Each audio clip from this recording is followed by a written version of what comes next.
అక్కడే ఉన్న పోలీసులు అంటే ఏదైతే రియాజ్ను పెట్టిన ఆ రూమ్లో వేరే ఎవరైతే రోగులు కానీ వేరే పేషెంట్స్ని కానీ ఉండకుండా జాగ్రత్త పడ్డారు. ఎందుకంటే రియాజ్ రియాక్ట్ అనే తీరు కానీ రియాజ్ వేరే పేషెంట్లపైన అటాక్ చేసి వాళ్ళని అడ్డం పెట్టుకొని పారిపోయే ప్రయత్నం చేస్తాడని చెప్పి పోలీసులు భావించారు. కాబట్టి ఆ రూమ్లో రియాజ్ ఉన్న ఆ పేషెంట్ రూమ్లో ఎవరిని ఉంచకుండా జాగ్రత్త పడ్డారు.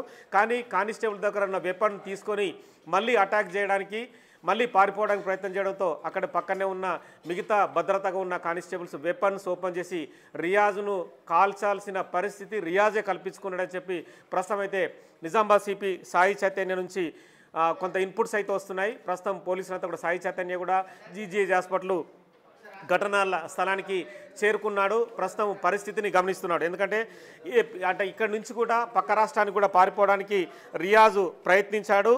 రియాజు ప్రస్తుతము పోలీసుల కాల్పుల మృతి చెందడంతో చాలా వరకు స్థానికంగా ఉన్న పోలీసులు అయితే ఊపిరి పీల్చుకున్నారని చెప్పచ్చు. ఎందుకంటే చుట్టుపక్కల 10 మంది ఉన్నా కూడా రియాజ్ అటాక్ చేసే విధానం చాలా దారుణంగా ఉంటుంది. అటాక్ చేసే పద్ధతి కూడా చాలా క్రూరంగా ఉంటుంది. ఎందుకంటే రియాజ్ ప్రమోద్ని మర్డర్ చేసిన తర్వాత అసలు ఫ్రెండ్లీ పోలీసింగ్ అనేది తెలంగాణలో ఉండకూడదని చెప్పి పోలీసుల నుంచే చాలా వరకు డీజీపీ శివేందర్ రెడ్డి కానీ మిగతా రాజకీయ నేతలకు మంత్రులకు కానీ ఫోన్లు చేసి చెప్పాల్సిన పరిస్థితి దాపురించింది. ఎందుకంటే ఫ్రెండ్లీ పోలీసింగ్ అనేది నేరస్తులను పట్టుకోవడంలో చాలా ఇబ్బందులు ఎదురవుతున్నాయి. ఏ కరడుగట్టిన నేరస్తుని పట్టుకున్నా కూడా అఫీషియల్గా అతన్ని జాగ్రత్తగా పట్టుకొచ్చి తదుపరి అతన్ని ఉంచి రిమాండ్ రిపోర్ట్ రాయడము, తదుపరి కోర్టులో హాజరుపరచడము, రకరకాల వ్యవహారాలు చేస్తూ జైలుకు పంపిస్తున్నారు. కానీ అదే ఫ్రెండ్లీ పోలీసింగ్ ఈరోజు పోలీసులకే వెపన్గా మారి. నగేష్, మీరు ఒకసారి అలాగే హోల్డ్లో ఉండండి. ఇటు ప్రెసిడెంట్ రియాజ్ ఎక్కడైతే చికిత్స పొందుతున్నారో హాస్పిటల్ వద్ద మరింత సమాచారాన్ని అందించేందుకు మా ప్రతినిధి రాజేష్ మనకి లైన్లో అందుబాటులో ఉన్నారు. రాజేష్, మనం చూస్తున్నాం ఏదైతే ఇటు కానిస్టేబుల్ ప్రమోద్ని హత్య చేసిన రియాజ్ అయితే ప్రస్తుతం పోలీసుల అదుపులో ఉన్నారు. పోలీసులు కూడా అతన్ని అదుపులోకి తీసుకున్న తర్వాత ఆయనపై గన్ ఫైరింగ్ కూడా చేశారు. అసలు ఎందుకు చేసుకొచ్చారు? అసలు రియాజ్కి సంబంధించిన నేర చరిత్ర ఏ విధంగా ఉందనుకోవచ్చు? 48 గంటల తర్వాత కూడా ఏదైతే రియాజ్ అనే వ్యక్తి కానిస్టేబుల్ని హత్య చేసిన ఘటనలో రియాజ్ అనే వ్యక్తి ప్రభుత్వ ఆసుపత్రిలో చికిత్స పొందుతున్నాడు. నిన్న రాత్రి నుంచి కూడా నిన్న మధ్యాహ్నం పోలీసులు అదుపులోకి తీసుకున్న తర్వాత నిన్న మధ్యాహ్నం నుంచి కూడా ప్రభుత్వ ఆసుపత్రిలో చికిత్స పొందుతున్నాడు రియాజ్ పోలీసులు అదుపున్నాడు. నిన్నటి వరకు కూడా ఎన్కౌంటర్ చేయాలని చెప్పి సిపి సాయి చైతన్యతో పాటు డిఐజీ కూడా రిలీజ్ చేయడం జరిగింది. అయితే ఈ నేపథ్యంలోనే ఏఆర్ పోలీసులు ఎవరైతే రియాజ్కి సంబంధించి రియాజ్ ఏదైతే చికిత్స పొందుతున్నాడో 4వ అంతస్తులో రియాజ్ చికిత్స పొందుతున్న ఆ వార్డ్ ఏదైతే ఉందో అక్కడ ఈరోజు రిమాండ్ చేసే అవకాశం ఉంది. నిందితుడు రియాజ్ ఎన్కౌంటర్ గురయ్యారని చెప్పి ఇప్పటివరకే క్లియర్గా తెలుస్తుంది. ఎందుకంటే రియాజ్ పాత నేరస్తుడు, చాలా వరకు కూడా చాలా కేసుల్లో నిందితుడిగా ఉన్నాడు. చైన్ స్నాచింగ్తో పాటు పలు దాడుల కేసుల్లో ఉన్నాడు. అంతేకాకుండా ఏదైతే రియాజ్కి సంబంధించి ఇప్పటివరకే చాలా అంశాలు మొత్తం 30-40 నుంచి 40 కేసులు నమోదయ్యాయి. ఇదే ఆ ప్రభుత్వ ఆసుపత్రిలో రియాజ్ చికిత్స పొందుతున్నాడు. ఇదే హాస్పిటల్ 4వ అంతస్తులో చికిత్స పొందుతున్న రియాజ్ ఏదైతే ఏఆర్కి సంబంధించిన కానిస్టేబుల్ ఎవరైతే ఉన్నారో అక్కడ సెక్యూరిటీ ఉన్నారు, అతని వద్ద నుంచి గన్ను గుంజుకొని ఏదైతే తీవ్ర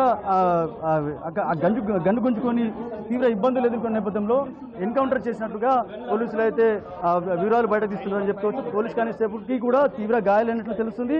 వెపన్ గుంజుకునే యత్నంలో రియాజ్ రియాక్ట్ అయిన పరిస్థితిని చూసి పోలీసులు కూడా సీరియస్ అయ్యారు. ఇప్పుడే సిపి సాయి చైతన్య కూడా ఇప్పటికే ప్రభుత్వ ఆసుపత్రికి వచ్చారని చెప్పుకోవచ్చు. పోలీసులు కూడా ఇక్కడ హడావిడి నెలకొంది. ఎందుకంటే రియాజ్ పాత నేరస్తుడు, ముఖ్యంగా చాలా కేసుల్లో నిందితుడిగా ఉన్నాడు. మొన్న రాత్రి కూడా పోలీసులు ఏదైతే రియాజ్ తప్పించుకున్న క్రమంలో మొన్న రాత్రి కూడా సారంగపూర్ ఏదైతే ఫామ్ హౌస్కి సంబంధించి అక్కడ కూడా రియాజ్ పోలీసులపై దాడి చేసే యత్నంలో ఆ రోజు మిస్ అయ్యాడు. నిన్న మధ్యాహ్నం పోలీసుల అదుపులోకి రియాజ్ వచ్చాడని చెప్పుకోవచ్చు. ప్రస్తుతానికి పోలీసుల అదుపులో రియాజ్ ఉన్నప్పటికీ ఒకసారిగా ఇవాళ రిమాండ్ చేయాల్సి ఉంది.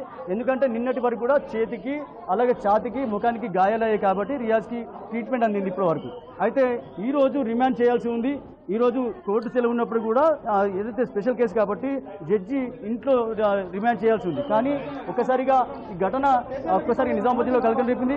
ఏదైతే నిజామాబాద్ జిల్లాకు సంబంధించి ఒక్కసారిగా కేసు కలకలం రేపిందని చెప్పుకుంటూ ఈ నేపథ్యంలో నిజామాబాద్ జిల్లాకు సంబంధించి రాష్ట్ర వ్యాప్తంగా కూడా పోలీస్ శాఖలో ఒకసారి కలకలం రేపింది. నడి రోడ్డుపై ఎవరైతే కానిస్టేబుల్ ప్రమోద్ని రియాజ్ అనే వ్యక్తి కత్తితో పొడవడం, దాని తర్వాత అక్కడ నుంచి పారిపోవడం, దాని తర్వాత అక్కడ లిఫ్ట్ తీసుకొని ఏదైతే అప్సి కాలనీకి వెళ్ళి అక్కడ షెట్ మార్చుకొని అక్కడ నుంచి మళ్ళీ పరారైనప్పటి నుంచి కూడా నిజామాబాద్ పోలీస్ శాఖతో పాటు రాష్ట్ర వ్యాప్తంగా కూడా డీజీపీ స్పెషల్ ఆదేశాలు జారీ చేశారు.